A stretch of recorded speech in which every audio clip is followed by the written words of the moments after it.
FANTIC Caballero 500 Scrambler Best Motorcycle Review. Put simply, the FANTIC is the light, simple, affordable, cheeky scrambler Ducati should have built, but never could. Feel-good bikes don't come much more heartwarming than the FANTIC Caballero 500 Scrambler. Its Chinese motor may not have the power or kudos of its big gun retro rivals, and it lacks their electronic wizardry, too, but it's all the better for it. A simple joy to ride, it's packed with meaty, real-world punch, charm and a generous level of equipment. Light, smooth and accurate, it's happy to burble serenely through town, flow through B roads and even get its tires muddy. When it comes to dirt bike-inspired retros, the Caballero 500 Scrambler is a surprising gem and as easy on the wallet as it is on the eye. Put simply, the FANTIC is the light, simple, affordable, cheeky scrambler Ducati should have built, but never could. Ride quality and brakes. Inspired by the Italian firm 70s Scramblers, this bright red retro is light, simple, punchy and so well-rounded, you'd swear it had been around for years. It's so much fun and easy to get on with that you can't help but smile when you're near it, and offers the perfect antidote to everything that's too serious in biking, like zillion mph race replicas, pretentious adventurers and stuffy tourers.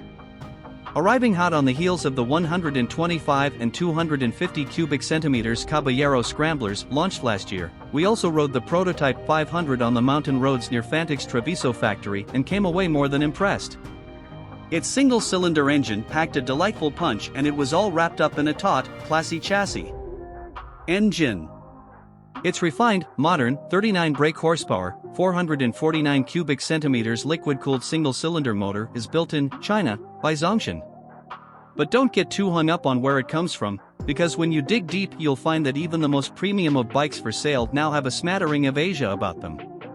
Built to FANTIC spec, once it knocks at their factory door, it's slotted into an Italian-built steel chrome moly tubular frame and garnished with lashings of tasty cycle parts. Don't expect demonic performance when you turn on the taps, the FANTIC is calmer than that and doesn't take itself so seriously. Think of the Scrambler's motor more like a thrappy enduro engine with all the rough edges smoothed off. Reliability and build quality.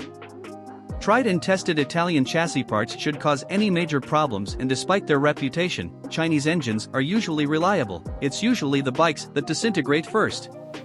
Our FANTIC Caballero Scrambler 500 owners reviews show owners are happy with their bikes. If you're buying secondhand, watch out for early versions that need revised maps and tappet settings. We've also heard of a few reliability issues on the electrical side. An owner reports a non-canceling indicator switch, while our own experience on the Mcn 250 test threw up a few gremlins too. Read the next section of this review for details. Value versus rivals. Ducati Scrambler vs FANTIC Caballero 500 Scrambler. Few machines can match the FANTIC for price, but of course Ducati's Scrambler comes close in terms of spirit, albeit for nearly $2,000 more. The Bolognese Retro's bigger V-twin motor has more power, advanced electronics, and wears a more famous badge, but it's a massive 39 kilograms heavier, less agile, and not as much of a hoot to ride. The Mcn Verdict. I'm all for historic brands being revived to create fashion-inspired bikes like Scramblers, but only if the final product is worth buying.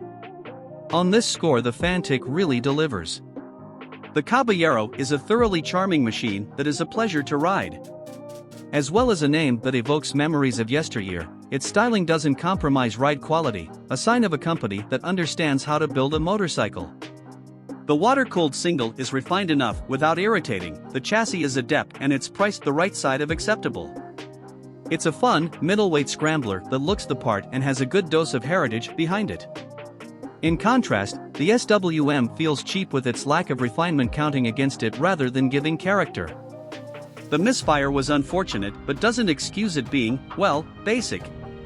Where the FANTIC feels like it has been crafted, the SWM gives the impression of being an older model given a new lease of life through a restyle, which doesn't really cut it for me. Equipment. Just standing still, the FANTIC gets off to a good start.